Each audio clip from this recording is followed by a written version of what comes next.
área de parques y jardines de nuestra delegación nos sorprendió con una iniciativa extraordinaria que pretende ser un ejemplo para todos.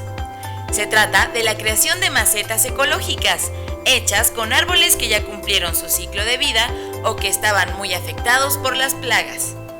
Todo comenzó en febrero del 2016, en el Foro Cultural, y en lo que ha ido de este tiempo se han realizado poco más de 50 macetas ecológicas. Es una satisfacción muy bella para mí porque me gusta mi área, me gusta la naturaleza, me gusta las plantas.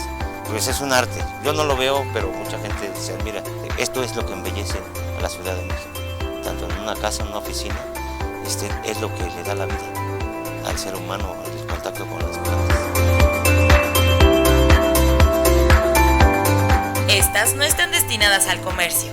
Tendrán como finalidad cubrir nuestros espacios públicos como parques, jardines y camellones en toda nuestra delegación. Mantente al pendiente de nuestras redes sociales para saber cómo sigue avanzando este proyecto.